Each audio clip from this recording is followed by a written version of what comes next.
name is Dave Christensen. I work at the Bagley High School in the DCD program. I work with kids with cognitive delays and that are physically impaired, deaf or blind. Traditionally, I think that in a DCD classroom, primarily it's been paper, pencil, things. I guess it's always my philosophy that if students come to the high school and they have difficulty with name, address, and simple basic arithmetic, then it's time that we go hands-on. The social diversity class is a collaboration between a regular education classroom of students and this classroom. Myself and Brandon Schwagel combined two classrooms together. We really found it as a unique opportunity for both classes to grow and learn and develop relationships that would go beyond the typical classroom setting. It is a wonderful way to teach all kids that we're more alike than we're different. The social diversity class, I think it starts to open up a new avenue of thought.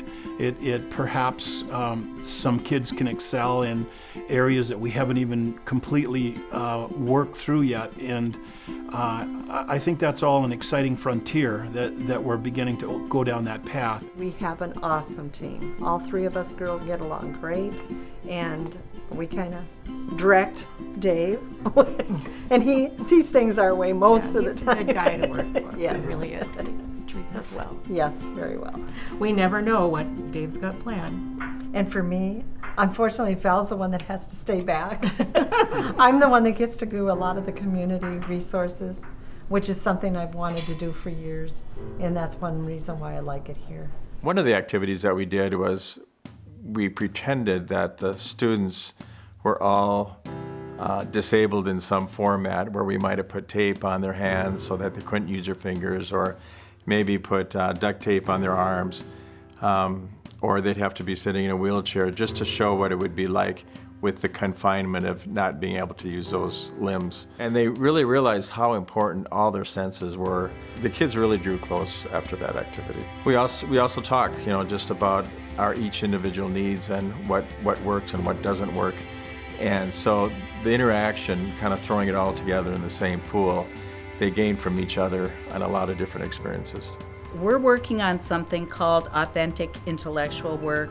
It's where we try to make the learning more authentic to what it would be like and to help them as they move into the real world. And there's something called substantive conversation as a big part of this program, where you have kids talking to kids, solving problems with each other, and coming to a consensus. And I watch Dave with those kids who many people would say, wouldn't be able to do that. And he has substantive conversations in his classroom. We've put together meals, random meals. That's where you just take a hodgepodge of ingredients and things that totally don't relate at all. And each group has to come up with their own menu or recipe. And then they have to present it. And whatever, if your group wants to do a meal and a side, great. If they want to do one complete meal, that's up to them. And should they use it all? I think everything has to be used. Okay. Everything has to be used. Peel this potato. I'll cook the ramen. It's getting hot.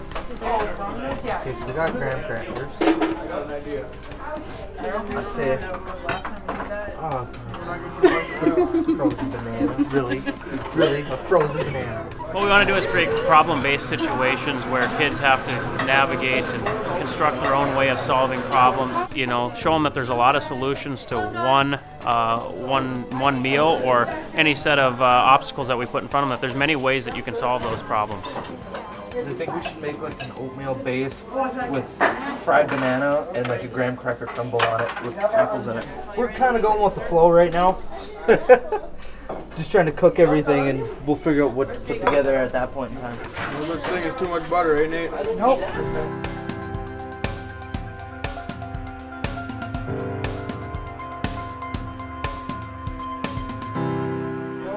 And then just go put it in the microwave and melt it.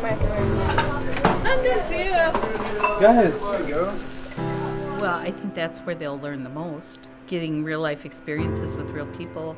I mean, schools are wonderful places, but what people get in school isn't really the same as what real life is like. The kids are being together, like out in the hallways when they see each other, they are giving them high fives and stuff, and we haven't seen that happen a lot. And it's kind of neat to see to where there's more interaction for these students, which I really like. Well, today when I watched Amanda be in charge of my 2 football players, that was pretty touching. And it was just pretty neat. And of course I love food, so you know that's gonna work pretty well for me. What were your ingredients? All the things that There was green beans, what else? green beans, apples, potatoes. One time after our observation, I talked to him, I said, that was the coolest substantive conversation. He goes, was it? I said, yeah. And that's what we're all working on. And to see that being done in a class like Dave's is pretty extraordinary. I think the future of the classroom is really to be more and more application, more and more driven. We want the students to interact and talk together. It's so much more authentic and alive, and these are the kinds of ways that kids will learn so well. A lot of times the right thing has to come along for ideas and movements like this to happen, and we had the right kids, and they were very receptive and very ready to make these adjustments and try something different that has never been done before, and we found it to be remarkably successful. And it's really student driven. As you can see, we have kids playing kickball back there. A lot of the things that we like to do are student driven and based in problem-based learning, and we've had the right kids and the right personalities coming through that really are open to this opportunity. I think that the important thing that even as parents and educators we need to realize is that students need to be given the opportunity to try. And they may not do it the first time, they may not do it the 50th time, and they may not do it the 200th time, but to keep giving them the opportunities. I believe that when people can see what we're doing up here, it starts to help turn some light bulbs on back at their places and their schools, and hopefully those kinds of programs can spread.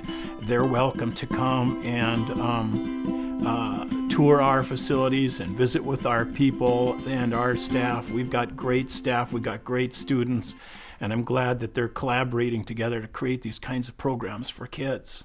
When I see a student walk into the classroom and they have a smile on their face, that tells me that they're eager to be here.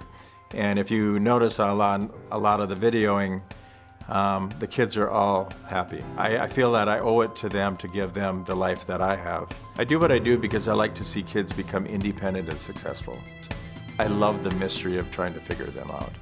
And the biggest thing is raise their self-esteem so they can take on the challenge of life. And as the sun sets on Bagley, I'm thinking, usually as I'm going to sleep, what are we going to do tomorrow?